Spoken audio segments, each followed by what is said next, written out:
네, 삶을 살다 보면 다름과 틀림의 경계가 모호해질 때가 있습니다.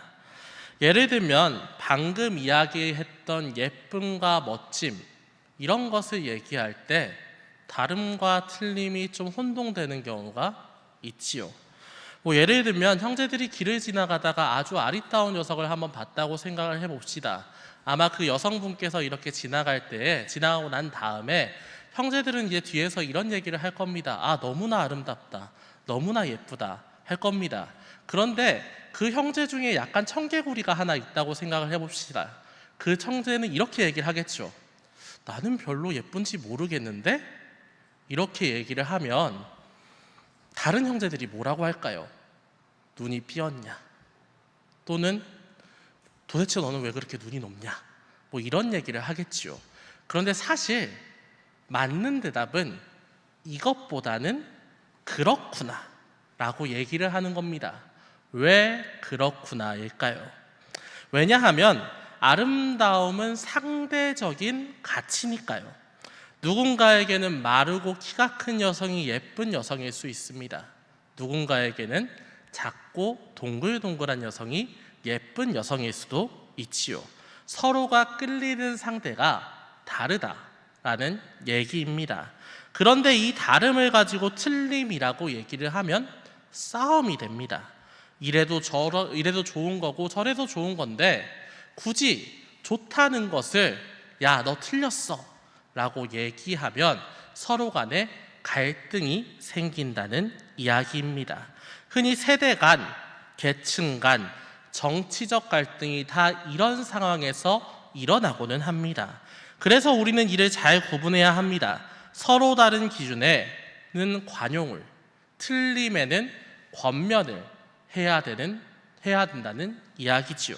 그리고 바울도 갈라디아서를 쓸 때 아마도 이런 마음이었을 겁니다. 갈라디아 교인들이 거짓 교사들이 주장하는 잘못된 복음을 다름으로 인식했으니까요. 그래서 바울은 갈라디아 교인들이 잘못된 복음을 다른 복음으로 인식할 때 야, 그건 다른 게 아니야, 틀림이다 라고 얘기를 했습니다. 복음에는 믿음으로 의인이라 칭함받는 한 가지 길 외에는 다른 길이 없다. 그러므로 다른 복음은 틀린 복음이다 라는 진리를 다시 한번 확언했지요. 그리고 오늘 바울은 계속적으로 이 기조를 이어갑니다. 오늘의 본문 1절의 말씀입니다. 2장 1절의 말씀 우리 함께 읽겠습니다.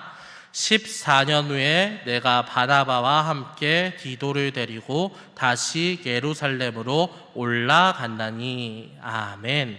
오늘 바울은 사역 도중에 다시 한번 두 번째 예루살렘을 방문했음을 알립니다. 이때를 바울은 14년 후라고 하는데 사실 시기를 특정하기가 조금 애매한 부분이 있습니다.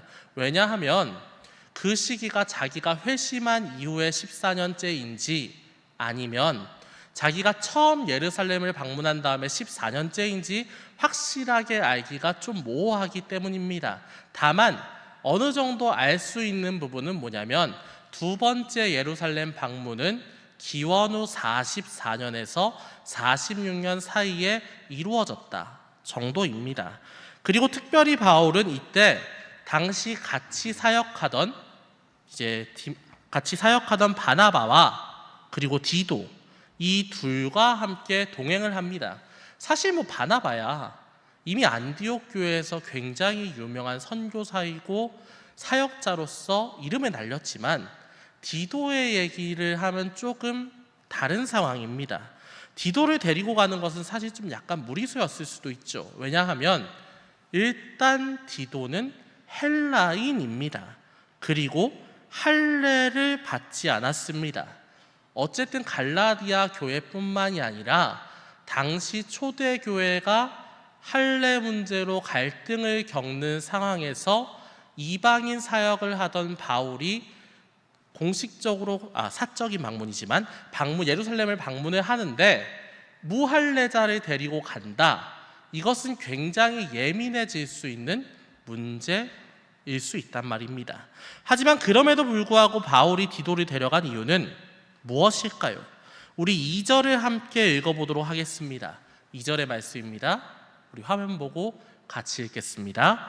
계시를 따라 올라가 내가 이방 가운데서 전파하는 복음을 그들에게 제시하되 유력한 자들에게 사사로이 한 것은 내가 다름질한 것이나 다름질한 것이 헛되지 않게 하려 함이라. 아멘. 계시를 따라 바울이 디도를 데려간 이유는 계시를 따라 계시 때문입니다. 그리고 이 계시 때문이라는 이유는 예루살렘을 두 번째로 방문한 이유이기도 했지요. 실제로 바울이 이 훗날에 이제 3차 선교 여행이 끝난 후에 예루살렘을 방문했을 때도 그 이유는 계시 때문이었습니다.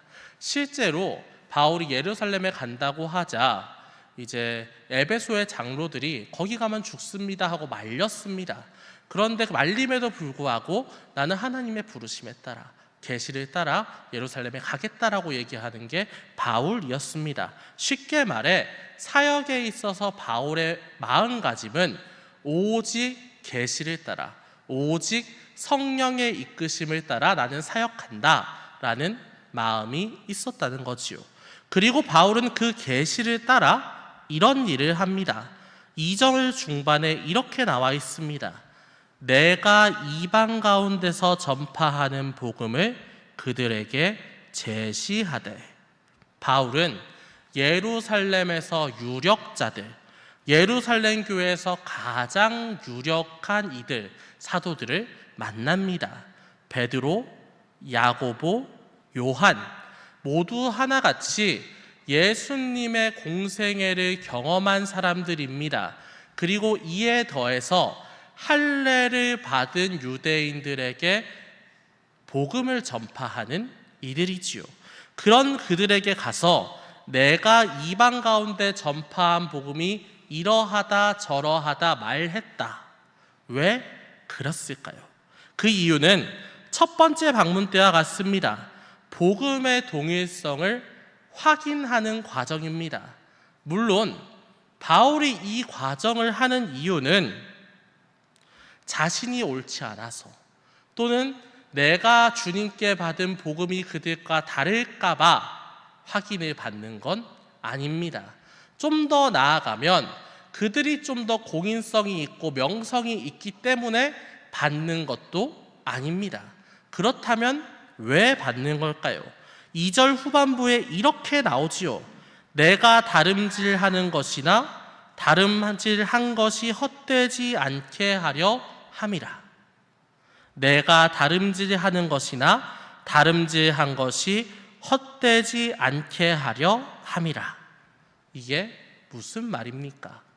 바울은 그동안 해온 사역이 이방인 사역인데 이 이방인 사역이 헛되게 하지 않으려고 서로 복음이 동일한 복음인지 확인해 본다는 이야기를 한 겁니다. 실제로 바울은 수도 없이 많은 이방인을 복음의 길로 이끌었지요. 그런데 서로의 복음이 다르다고 하면 또는 서로의 말이 다르다면 또는 예루살렘의 사도들이 바울의 복음이 무언가 다르다, 잘못됐다라고 얘기를 하면 이 믿음을 복음을 받아들인 이방인들 입장에서는 굉장히 어려운 상황이 펼쳐집니다. 핍박을 받을 수도 있고 비난을 받을 수 있습니다. 좀 더 나아가서 이 신앙을 포기하게 될 수도 있지요. 그래서 바울은 그것을 막기 위해서 복음의 동질성을 비교해 보는 겁니다. 그리고 이는 주님께서 바울을 예루살렘으로 이끄신 이유이기도 합니다.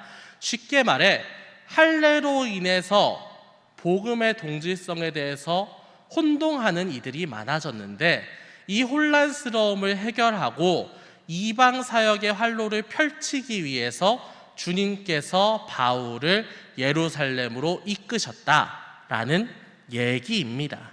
그리고 이는 우리가 때때로 겪는 일이기도 합니다.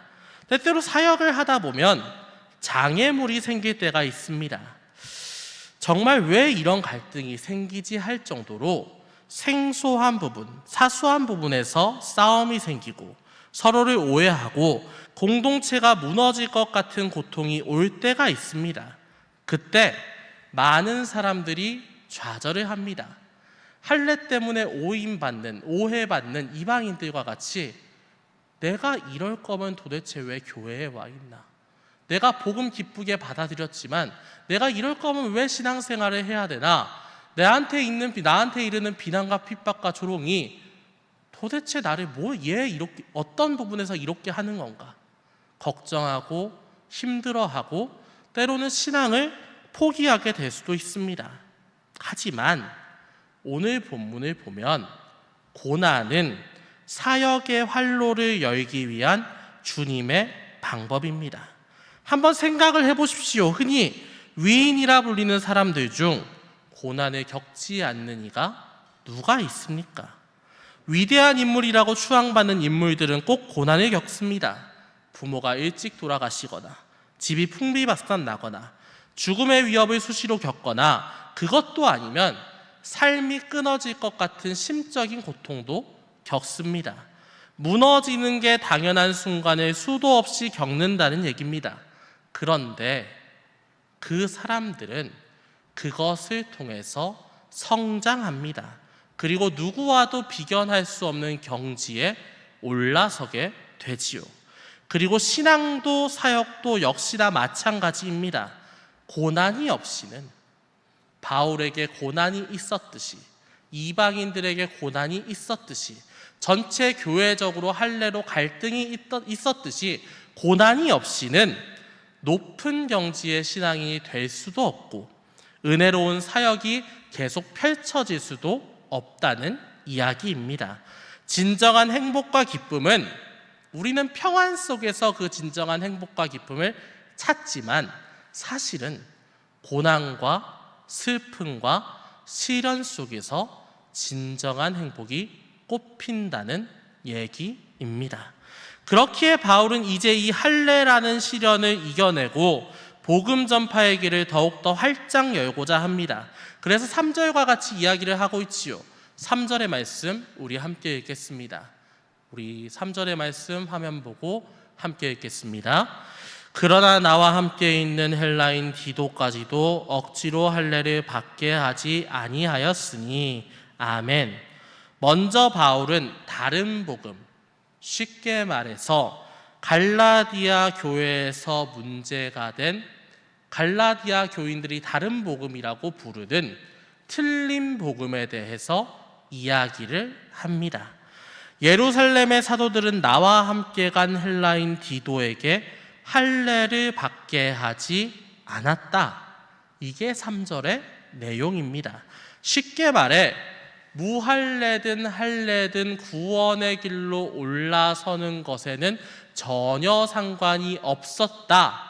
예루살렘의 사도들도 그렇게 이야기했다. 바울의 말이 입증된 거지요. 할례를 받아야 구원을 받을 수 있다는 거짓 교사들의 말이 맞았다면 사실 바울이 가서 복음의 동질성을 비교했을 때 그리고 헬라인 디도를 봤을 때 바로 너 할례 받아야 한다 라고 얘기를 했을 거란 얘기입니다. 그래서 바울은 바로 4절을 통해서 이렇게 이야기를 합니다. 풀어 이야기하면 이렇습니다. 이 할례로 구원받는다는 말도 안 되는 갈등이 왜 시작되었습니까? 그건 거짓 형제, 거짓 교사들 때문입니다. 그들이 교회에 들어와 다른 복음을 전한 건 예수 그리스도 안에서 진정한 구원에 이르게 하려 하는 게 아니라 우리가 가진 그리스도 안에서의 자유를 빼앗아 죄의 종이 되게 하려 함입니다. 쉽게 말해 바울은 갈라디아 교회 내에서 계속적으로 회자되고 있는 다른 복음은 잘못되었다라고 못 박은 겁니다.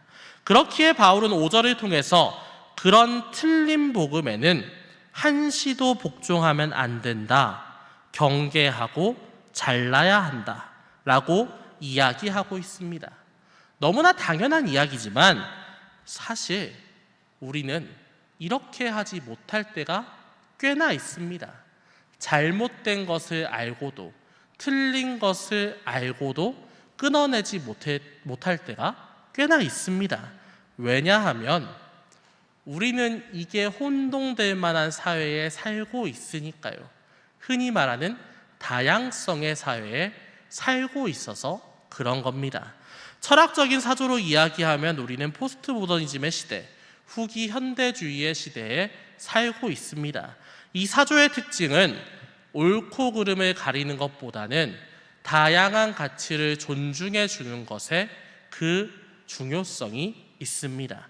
그런데 문제는 너무나 다양한 것을 존중하다 보니까 어느 순간 옳다 그르다는 사라지고 모든 것, 다양한 모든 것이 옳게 보이는 특이한 현상이 나타날 수 있다입니다. 예를 들면 몇 개월 전 인터넷에서 회자된 빵집 사건이 있습니다. 한 아기가 빵집에 들어가서 빵이 너무나 맛있게 보인 나머지 그 빵을 입에 대고 빨았다고 합니다. 이런 상황이, 그리고 옆에는 부모가 있었지요. 이런 사건이 있을 때 여러분은 어떻게 할까요? 보통은 이제 내 아이가 그랬으면 주인에게 가서 죄송합니다, 저희 아이가 이랬습니다 하고 그 빵에 대해서는 변상해 주는 게 일반적이라고 생각을 하실 겁니다. 그런데 이 부모는 이렇게 얘기를 합니다. 아니, 아기가 그럴 수도 있지. 아기가 그러는데 아기가 빵에 입 좀 댔다고 먹지 못할 건 아니잖아요. 내가 이거 왜 책임져야 합니까? 라고 얘기를 했다고 하지요. 여러분, 이게 맞습니까? 맞지 않지요. 이 사건이 기사화되자 참 수많은 사람들이 손가락질을 했습니다. 왜냐하면 이건 어쨌든 옳고 그름의 문제니까요. 그런데 사실 저 부모에게 이 문제는 옳고 그름의 문제라기보다는 그럴 수도 있는 문제, 다양한 상황을 인정해줘야 하는 문제로 인식되어 있었습니다. 사실 우리라고 다르지 않지요. 때때로 명확하게 내가 잘못한 것을 알고서도 그것을 회피하려 할 때가 꽤나 있습니다. 그럴 때 다양성을 이용하고는 하지요. 감정에 호소도 해보고 화를 내보기도 해보고, 그러면서 사람마다 생각이 다른데 왜 너는 내 생각을 인정해주지 않느냐라고 얘기를 합니다. 때를 쓰는 겁니다. 근데 그렇게 하면 물론 인정받을 수도 있습니다. 그런데 그런 일이 자주 생기면 공동체가 갈라집니다. 손가락질하는 사람과 아닌 사람으로 구별이 되지요. 그리고 공동체를 유지하는데 꼭 필요한 규율이 사라집니다. 그래서 틀림을 다름으로 왜곡하려는 시도에는 명확한 대처가 필요하다는 얘기입니다. 그리고 다음으로 바울은 이 틀림에 대해서 얘기한 이후에 이제 진정한 다름은 무엇인가에 대해서 이야기합니다. 우리 6절에서 8절의 말씀입니다. 우리 6절에서 8절의 말씀 화면 보고 함께 읽겠습니다. 유력하다는 이들 중에 본래 어떤 이들이든지 내게 상관이 없으며 하나님은 사람을 외모로 취하지 아니하시나니 저 유력한 이들은 내게 의무를 더하여 준 것이 없고 도리어 그들은 내가 무할례자에게 복음 전함을 맡은 것이 베드로가 할례자에게 맡은과 같은 것을 보았고 베드로에게 역사하사 그를 할례자의 사도로 삼으시니가 또한 내게 역사하사 나를 이방인의 사도로 삼으셨느니라. 아멘. 6절의 말씀은 굉장히 오만불손하게 보일 수가 있습니다. 계속 바울이 사도들 보고 유력하다라고 얘기하는 건 살짝 비꼬아서 얘기하는 건가? 라는 착각을 가질 수 있게 합니다. 게다가 바울은 그들이 내게 의무를 더하여 준 것이 없다라고 얘기합니다. 이 얘기는 조금 잘못 들으면 해석하기에 따라 딱히 나의 의무인 사역에 보탬이 된 적이 없다. 사도들은 나를 도와준 적이 없다 라고 얘기를 하는 것 같습니다. 그런데 바울의 의도는 그게 아닙니다. 바울은 유력한 자들에 대해서 6절의 괄호에 이렇게 설명을 합니다. 그들이 어떤 이들인지는 상관없고 하나님은 사람을 외모로 취하지 않는다. 이 이야기는 예루살렘에 있었던 사도들의 명성이나 인지도가 자신에게 영향을 미치지 않았음을 의미합니다. 그리고 굳이 이렇게 이야기하는 것은 자신을 회심하고 부르신 분은 사도들이 아니라 주님이시기 때문에, 내가 행동을 하는 이유, 내가 사역을 하는 이유는 주님이기 때문에 그렇습니다. 쉽게 말해서 갈라디아 교인들 보기에는 바울이 사도들을 찾아간 이유가 그 사람들이 대단하기 때문에, 명성이 있기 때문에, 높은 사람이기 때문에 찾아가서 공인받는 것인가? 라고 생각할 수가 있지만, 바울 입장에서는 그래서 그렇게 한 게 아니야. 나는 주님께서 계시로서 이끄셨고 그 사도들과 동일한 복음 안에서 내가 사역을 하고 있어라는 것을 보여주기 위해서 갔다 라는 것을 다시 한 번 더 이해시키는 말씀인 겁니다. 그리고 그들은 이제 복음의 정체성을 맞춰본 후에 서로의 대화를 통해 서로의 다양성을 존중하게 됩니다. 이게 바로 7절과 8절에 나온 무할례자에게 전해진 복음과 할례자에게 전해진 복음입니다. 사실 말이 좋아서 다양성을 존중했다, 서로가 인정했다라고 얘기할 수 있지, 그 시대 때는 이런 사실 발상이 굉장히 어려운 일입니다.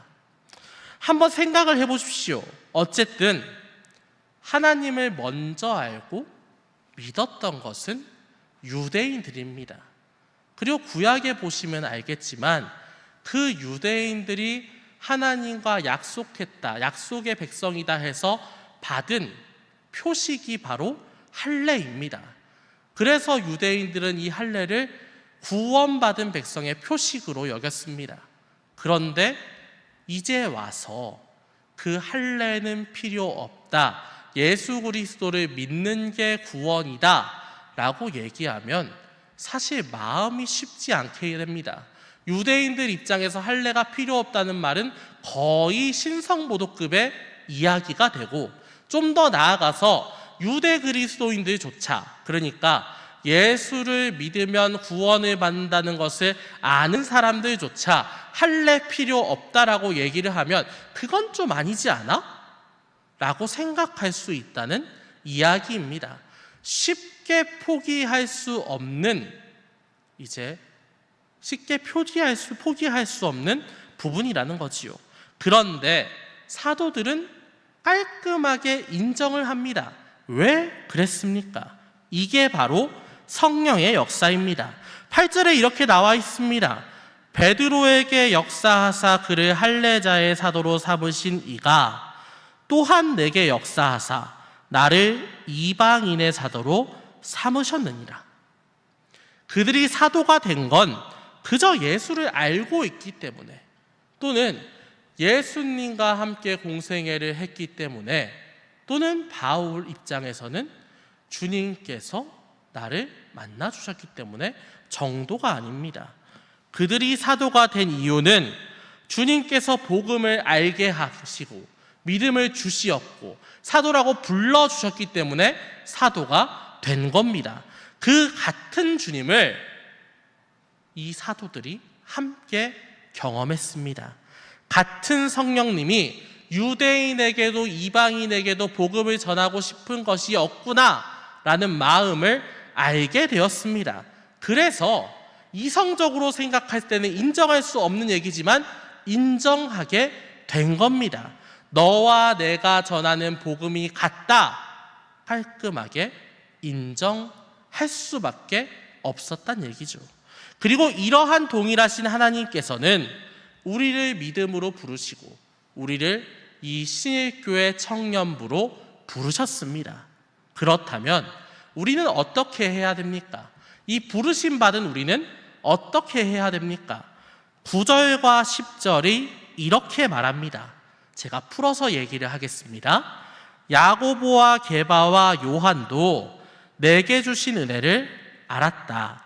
그렇기에 나와 바나바와 그들은 친교의 악수를 할 수 있었다. 그리고 그들은 예루살렘 교회의 가난한 자들을 기억해 달라고 부탁했다. 나는 본래 그들에 대한 안타까운 마음이 있었으니 함께 어려운 이들을 돌보고 베풀겠다라고 약속했다. 이게 바로 하나된 공동체가 가게 되는 방향성입니다. 모습도 다르고 생각도 다르고 방향성도 다른 우리를 하나님께서 부르셨습니다.